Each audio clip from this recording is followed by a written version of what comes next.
지난 금요 기도회에서는 선한 양심으로 소통하라라는 제목으로 오늘 본문 앞에 내용을 설교했습니다.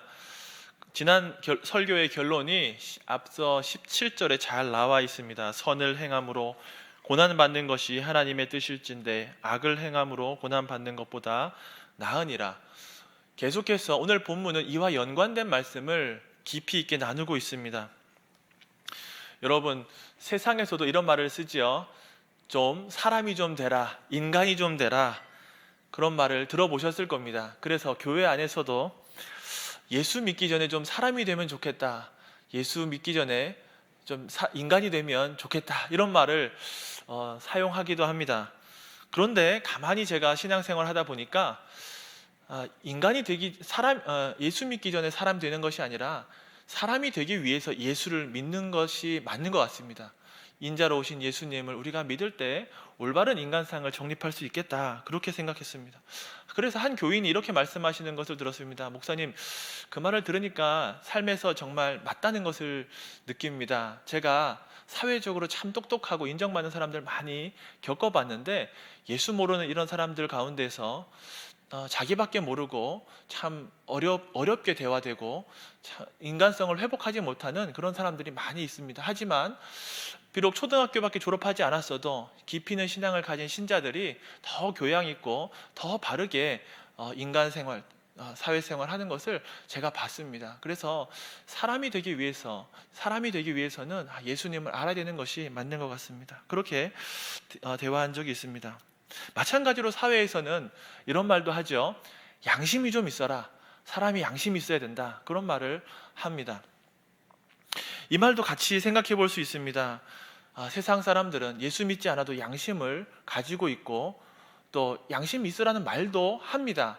그런데 그들이 가지고 있는 양심은 흐릿한 양심, 회복되어야 할 양심입니다. 바른 양심은 예수님을 만난 후에, 믿음을 가진 후에 정립되죠. 그래서 그것을 오늘 본문은 선한 양심이다, 그렇게 표현하고 있습니다. 우리 모두는 이 회복된 양심을 가져야 하고 그 양심대로 살아가야 하는 존재입니다.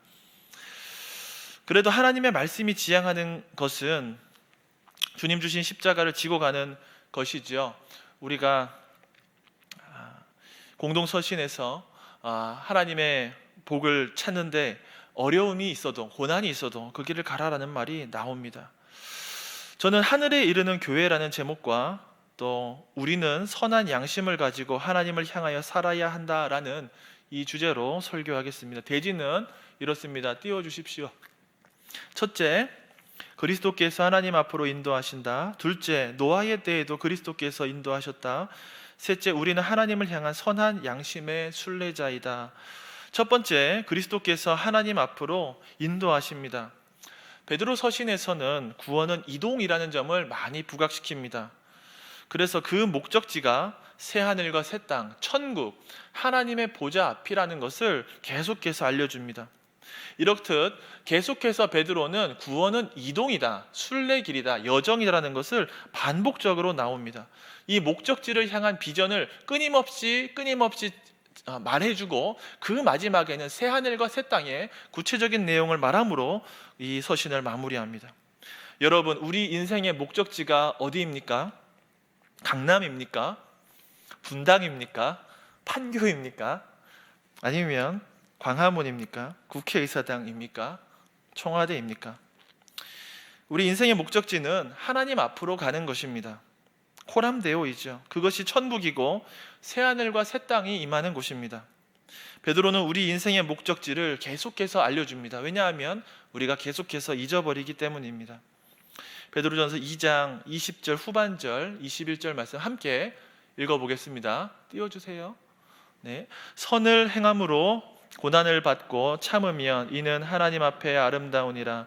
이를 위하여 너희가 부르심을 받았으니 그리스도도 너희를 위하여 고난을 받으사 너희에게 본을 끼쳐 그 자취를 따라오게 하려 하셨느니라. 선을 행함으로 고난 받는 것이 하나님의 뜻이다, 아름다운 일이다, 그렇게 했습니다. 이것이 성도의 소명입니다. 그리고 이 길을 예수님께서 먼저 가셨다라고 밝힙니다. 그 길을 따라오라고 말했습니다. 우리가 세상에서 행인과 나그네와 같은 삶을 살아갑니다. 그런데 그 길은 우리 예수님이 먼저 가셨고 그 길을 따라오라고 하십니다. 오늘 본문에는 크게 세 가지 여정이 나옵니다. 우선 처음과 끝에 나오는 그리스도의 여정입니다. 그 다음에 나오는 것이 구약 성경의 노아의 여정입니다. 그리고 우리의 여정이 나옵니다. 저는 이 세 여정을 순서대로 살펴보고자 합니다. 첫 번째, 예수님은 어떤 여정을 보내셨습니까? 본문 18절 말씀 함께 읽어봅시다. 시작. 그리스도께서도 단번에 죄를 위하여 죽으사 의인으로서 불의한 자를 대신하셨으니 이는 우리를 하나님 앞으로 인도하려 하심이라. 육체로는 죽임을 당하시고 영으로는 살리심을 받으셨으니, 예수님은 우리의 죄의 문제를 해결하기 위해 이 땅에 오셨습니다. 죄의 문제를 해결하기 위해서 단번에 죽으시고 의인으로서 불의한 자를 대신하시고, 그래서 우리를 하나님 앞으로 인도하셨습니다. 이 여정이 예수님의 여정입니다. 구약 성경은 높으신 하늘 보좌 버리고 이 땅에 오실 예수 그리스도에 대한 소망이 가득 기록되어 있습니다. 죄의 문제가 도무지 해결되지 않기 때문에 그리스도께서 오셔야만 한다라는 메시지가 가득합니다. 우리의 죄의 문제를 해결하시기 위해 이 땅에 오신 예수님께서 고난받으시고 십자가에 달려 죽으셨습니다. 의인으로서 불의한 자를 대신하시기 위해 그렇게 하셨습니다. 그런데 예수님의 여정이 거기서 끝이 아니었습니다. 예수님은 하나님이 맡기신 영혼들을 인도하여서 천국으로 끝까지 가이드하신 역할을 감당하십니다. 사랑하는 성도 여러분, 우리 인생이 나그네 길이고 행인 같은 삶이지만 우리 인생을 인도하시고 가이드를 해주시는 분이 누구십니까? 바로 우리 예수님입니다. 예수님 때문에, 예수님이 이끄심으로 우리가 하나님 앞으로 가게 됩니다. 22절 말씀, 오늘 18절 말씀과 마지막 22절 말씀에 예수님의 여정이 반복되어 나타납니다. 함께 읽어봅시다. 그는 하늘에 오르사 하나님 우편에 계시니 천사들과 권세들과 능력들이 그에게 복종하느니라. 22절 말씀, 이 목적지가 얼마나 황홀한지 묘사합니다. 그곳은 하늘이고 하나님 보좌 우편이고 천사들, 권세들, 능력들이 모두가 복종하는 곳입니다. 그곳에서 우리가 우리 주님과 함께 왕노릇하게 될 것입니다. 우리 예수님의 여정이 가장 중요하기 때문에 이 땅에서 보내신 것, 그리고 하늘에서 누릴 것, 처음과 끝이 다 기록되어 있습니다. 그 사이에 위치한 것이 노아의 여정이고 또 우리의 여정입니다. 사랑하는 성도 여러분, 이러한 그리스도의 여정에 속해 계십니까? 오늘 본문에서 가장 강조되고 가장 중요한 것은 이 예수님의 여정입니다. 예수님의 여정이 없으면 노아의 여정도 없고 우리의 여정도 없습니다. 아무런 의미가 없는 것입니다. 제가 설교를 준비하면서 우리나라에서 내놓으라 하는 값비싼 집들을 검색해 봤습니다. 한남동, 이태원, 강남, 서초 이런데 럭셔리 주택, 아파트들 이렇게 대충 한번 봤습니다. 너무너무 멋진 집들이 많이 있었습니다. 아마도 우리나라 사회에서 이런 것들이 부와 상징의 그리고 성공과 행복의 기준이 될 수 있을 것입니다. 그리고 삶의 목적으로 비춰질 수도 있습니다. 하지만 우리 인생을 행인과 나그네로 생각하면서 예수님을 따라가는 사람의 목적은 그렇지 않습니다. 왜냐하면 우리의 목적, 우리의 가치관은, 우리의 목적지는 세상과 다르기 때문입니다.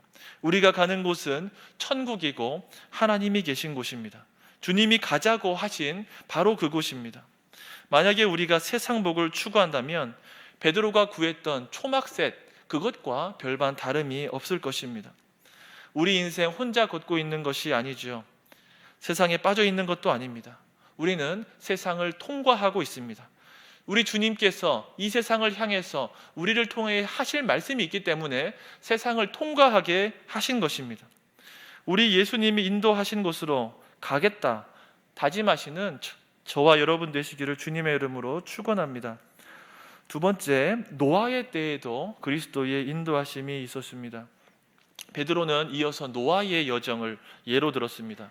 노아를 예로 든 이유는 어제나 오늘이나 동일하신 예수님을 드러내기 위함입니다. 그 인도하심을 설명하기 위함입니다. 과거의 예를 들어서 오늘 우리도 권면하기 위함이지요. 19절 말씀 함께 읽어보겠습니다. 시작. 그가 또한 영으로 가서 옥에 있는 영들에게 선포하시니라. 이 19절 말씀 정말 해석이 많이 있는 구절입니다. 이럴 때 어떻게 해야 할까요? 기도해야 합니다. 기도하고 성령님 도와주십시오, 뜻을 알게 해주십시오 해야 합니다. 그러면서 우리는 동시에 문맥을 잘 살펴야 됩니다. 우리가 대화를 할 때나 글을 읽을 때 동음이의어가 많이 나오죠. 그래도 우리가 헛갈리는 일이 거의 없습니다. 왜 그렇습니까? 대화에 그런 맥락이 있고 글의 문맥이 있기 때문에 동음이의어가 있다고 해도 그 의미를 잘 파악합니다. 그래서 어려운 본문도 이 문맥 가운데에서 의미를 파악하도록 노력해야 됩니다. 이 말씀이 문맥과는 상관없이 소위 지옥 강화 본문이다 이렇게 여겨지기도 합니다. 예수님이 죽으신 후에 몸과 영혼이 분리되었고 영은 지옥에 내려갔다라는 것입니다. 그래서 로마 천주교에서는 옥에 갇혀 있는 구약 성도들을 구원했다, 예수님께서 그렇게 했다라고 가르치면서 로마 교황이 죽은 사람도 치리할 수 있다, 교황은 죽은 자도 좌지우지할 수 있다라고 그렇게 근거로 삼습니다. 실제로 사도신경의 다른 본문에서는 예수님이 음부에 내려가셨다라는 말을 추가하고 있기도 합니다. 그래서 예수님이 영으로 지옥까지 가셨다 이렇게 오해하기도 합니다. 그래서 사도신경의 의미는 예수님이 지옥에 가셨다라는 의미가 아니라 지옥과 같은 고통을 받으셨다는 것이죠. 그런데 문제는 오늘 본문이 이 지옥 강화를 말하는 것이냐는 것입니다. 오늘 문맥 주제가 이 지옥 강화를 전혀 지지하고 그 문맥이 아닙니다. 오히려 하나님 보좌 앞으로 간다, 하늘에 올라간다라는 것이 본문의 주제입니다. 예수님이 지옥에 가셔서 불의한 자를 구했다라는 것은 예수님의 가르침과도 상반되고 문맥과도 어울리지 않습니다. 오늘 말씀의 주제는 선한 양심으로 하나님 앞에 서는 것입니다. 그래서 문맥을 통하여 본문을 잘 살펴야 됩니다. 오늘 본문의 주제에서 지옥 강화는 나올 수 없습니다. 성경 어디에서도 예수님의 지옥 강화 근거를 살필 수 없습니다. 오늘 말씀은 오히려 예수님 때문에 새 하늘과 새 땅에 들어갔던 노아와 7 식구를 생각나게 합니다. 노아의 여정을 생각나게 하는 것이죠. 20절 말씀 한번 같이 읽어보겠습니다. 시작. 그들은 전에 노아의 날 방주를 준비할 동안 하나님이 오래 참고 기다리실 때에 복종하지 아니하던 자들이라. 방주에서 물로 말미암아 구원을 얻은 자가 몇 명뿐이니 겨우 8명이라. 20절에 보니까 19절에 나오는 옥에 있는 영들의 정체가 나옵니다. 20절에 보면 그들은 이라고 연결되어 있습니다. 정체는 노아의 날 방주를 준비할 때 복종하지 아니한 자들이었다 이렇게 설명했습니다. 만약에 예수님이 죽으셔서 영이 분리되어서 지옥에 가셨다라고 가정한다면 이 노아가 방주 만들 때 복종하지 않았던 사람들만 따로 분리해서 복음을 선포했다고 말할 이유가 전혀 없습니다. 그냥 지옥에 있는 죄인들을 구하셨다 이렇게 말하는 게 더 맞기 때문입니다. 그래서 받아들이기 어렵습니다. 그래서 현재에는 옥에 있는 영들이지만 이들이 살았던 시대에 주님이 영으로 가셔서 선포했다라는 의미로 해석하는 게 더 좋습니다. 당대의 노아의 말과 행동 가운데 주님이 함께 하셨다라는 것입니다. 노아의 때에 우리 예수님께서 육신으로 이 땅에 오시지 않으셨지만 영으로 함께 하셨다라는 의미이죠. 대표적으로는 어거스틴과 종교개혁자 베자가 이렇게 본문을 해석했습니다. 이런 식의 표현이 오늘날에도 우리가 종종 사용하기도 합니다. 우리가 사람이 말하기를 하늘에 계신 우리 할아버지는 선교사를 통해서 복음을 받아들였습니다 라고 말할 수 있습니다. 이것은 할아버지가 천국에서 선교사에게 복음을 받아들였다라는 의미가 당연히 아닙니다. 100년 전에, 150년 전에, 80년 전에 과거에 선교사를 통해서 복음을 받아들였습니다 라는 말인데 이렇게 표현하는 것이죠. 지금은 천국에 계시지만 할아버지가 살아계실 때 곧 이 땅에서 복음을 받았다라는 그런 의미가 됩니다. 이런 표현이 본문에 사용된 것입니다. 예수님은 세상이 지은 바 되시기 전에 계신 분입니다. 그래서 노아의 때에도 그의 영으로 역사하실 수 있습니다. 노아는 의인이었고 완전한 자였습니다. 성경에 보면 하나님이 그와 동행하셨다라고 기록했습니다. 그렇게 주의 영이 함께 하셨습니다. 당시에 많은 사람들이 하나님을 잊어버리고 반역하고 자기 생각대로 살아갔을 때 하나님은 오래 참으셨습니다. 그리고 노아의 말과 행동을 통하여 이들에게 구원을 선포하셨습니다. 주의 영이 함께 하셨습니다. 그렇지만 물 가운데 구원받은 자는 노아와 7 식구뿐이었습니다. 노아는 길이가 약 150m, 폭이 한 25m, 높이가 한 15m, 이렇게 큰 3층짜리 배를 만들었습니다. 그때 완성했을 때 그의 나이가 600살이었다 이렇게 기록합니다. 노아의 일생을 한번 상상해 보시면 좋겠습니다. 여러분, 고페르 나무를 가지고, 고페르 나무가 뭔지는 잘 모릅니다. 그런데 이 나무를 가지고 이렇게 큰 배를 한 남자 4명이서 만든다고 한번 생각해 보십시오. 얼마나 많은 시간이 걸리겠습니까? 낭만적으로 생각해 보면 참 재미있고, 그렇죠? 의미 있고, 그렇지만 참 힘들 것입니다. 많은 시간이 걸릴 것입니다. 주석가들이 얼마나 많은 시간이 걸릴까? 70년이다, 80년이다, 100년이다, 120년이다 이렇게 해석을 합니다. 중요한 것은 오래 걸렸다라는 것입니다. 본문에서는, 창세기 본문에는 몇 년이라고 잘 나와 있지는 않습니다. 창세기 7장 5절에 단지 이렇게 기록했습니다. 제가 읽겠습니다. 노아가 여호와께서 자기에게 명하신 대로 다 준행했다.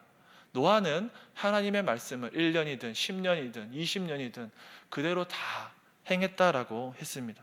창세기 본문에서는 하나님이 노아에게 맡기신 일들이 한 문장으로 요약되어 있습니다. 오랫동안 배를 만들었던 것, 많은 사람으로부터 조롱과 야유를 받았을 것인데 그것도 생략되어 있습니다. 노아가 하나님의 메시지를 전한 것들도 의도적으로 생략되어 있습니다. 그저 방주를 다 만들었을 때 노아의 8 식구가 방주에 탄 이후의 내용들이 기록되어 있을 뿐입니다. 베드로는 노아의 때에 그리스도의 영이 역사하셨다라고 밝혔습니다. 창세기에서는 생략된 내용을 이 베드로가 조금 드러낸 것이죠. 그래서 성경은 노아의 행동과 메시지는 최소화하고 그리스도의 사역을 크게 부각시키고 있습니다. 현재 대한민국 평균 수명되는 그런 기간 동안 노아가 방주를 만들었을 것입니다. 오랫동안 만들었을 것입니다. 이것이 의미 있게 된 것은 바로 그리스도의 영이 함께 당시 사람들을 향해 선포하셨고, 하나님께서 이 방주의 문을 닫으셨고 40주야로 비를 내리셨기 때문에 이 방주 만든 것이 의미가 있게 된 것입니다. 만약에 방주는 다 만들었는데 하나님이 역사하지 않으면 무슨 의미가 있겠습니까? 아무런 의미가 없는 것입니다. 그래서 최소한으로 기록하는 것입니다. 베드로는 왜 노아의 때 예수님이 영으로 선포하셨다는 예화를 들었을까요? 그것은 구약시대 예수님이 오기 전이라도 하나님 나라 백성들이 구원에 있어서 방향성을 가지고 있었다는 것을 강조하기 위함입니다. 출애굽도 이동이고 노아의 방주도 이동이었다는 것을 알려주고 있습니다.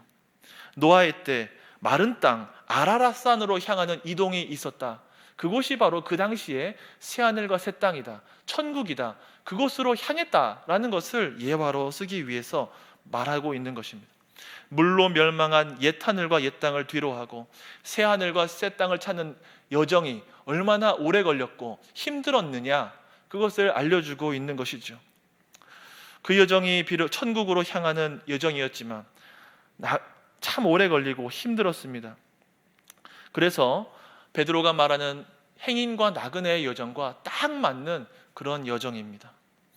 그렇기 때문에 너무나 영광스러운 나그네 인생길이 되었다라는 것을 묘사하면서 예화로 든 것입니다. 세 번째, 우리는 하나님을 향한 선한 양심의 순례자입니다. 예수님의 여정, 노아의 여정을 살펴보았는데 이것이 과연 우리와는 무슨 관련이 있습니까? 나에게 있어서 어떤 의미가 있습니까? 우리 예수님께서 우리 가운데 썩지 않는 항상 살아있는 하나님의 말씀을 우리 가운데 심어주셨습니다. 그래서 예수님이 계신 하나님 앞으로 나아가는 인생이 되게 하셨습니다. 예수님이 가신 곳, 예수님이 인도하신 곳, 하나님이 계신 곳, 저편이 바로 우리가 가야 할 곳입니다. 이렇듯 예수님이 보이신 길로 충분하지만 베드로가 친절하게 우리에게 용기를 더해준 것이 바로 노아의 여정입니다. 주님이 이 땅에 오시기 전 노아의 때에도 주님이 일하셨다고 말했습니다. 노아는 인생의 많은 시간 동안에 방주를 만들었고 약 15개월, 14개월 방주 안에서 씨름하면서 새로운 세상을 향해서 나아갔습니다. 그렇게 당시에 새 하늘과 새 땅을 차지한 자가 되었습니다. 베드로는 노아를 통해서 우리가 가는 이 여정에 힘과 용기를 더해줍니다. 우리가 바라는 하늘, 하나님의 보좌, 새하늘과 새 땅이 언젠가는 반드시 닿게 될 것을 말해주는 것입니다. 오늘 본문에 나온 우리의 여정은 어떠합니까? 21절 말씀 함께 읽어봅시다. 물은 예수 그리스도께서 부활하심으로 말미암아 이제 너희를 구원하는 편이 곧 세례라. 이는 육체의 더러운 것을 제하여 버림이 아니요 하나님을 향한 선한 양심의 간군이라. 고린도전서 10장에 보면 바울이 출애굽 때에 홍해 사건을 세례의 모형이다 이렇게 설명했습니다. 유사하게도 베드로도 노아의 홍수를 들어서 세례의 모형으로 묘사했습니다. 그런데 여기에 특징이 있습니다. 바울은 성령이라는 표현을 즐겨 사용했지만 베드로는 일부러 성령이라는 단어를 생략하고 오히려 말씀이나 물이라는 단어를 사용을 했습니다.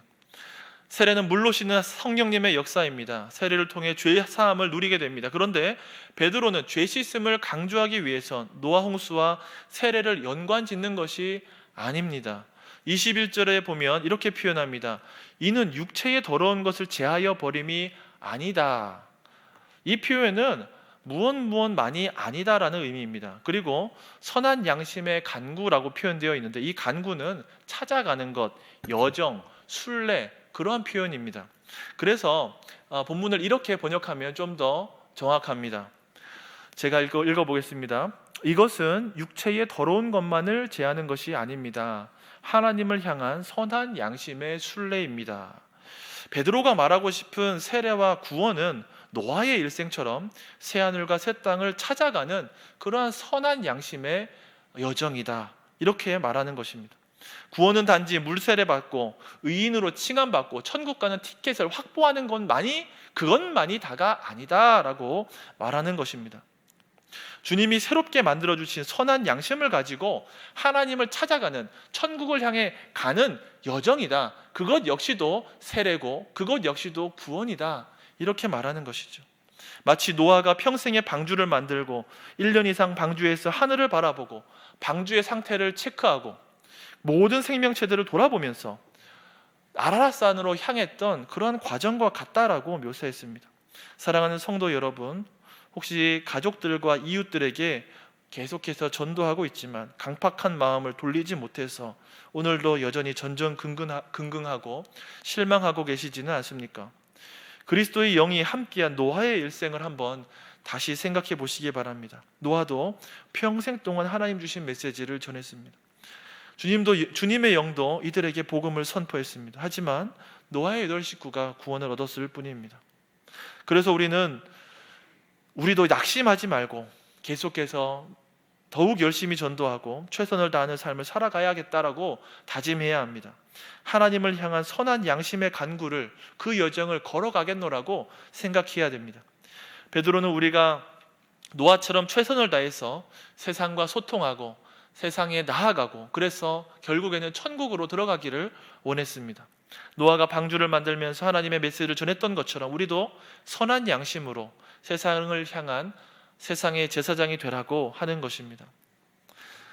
베드로전 3장 16절에 이렇게 기록되어 있습니다. 3장 16절 말씀 같이 한번 읽어봅시다. 선한 양심을 가지라. 이는 그리스도 안에 있는 너희의 선행을 욕하는 자들로 그 비방하는 일에 부끄러움을 당하게 함이라. 오늘 본문과 깊이 연관되어 있는 말씀입니다.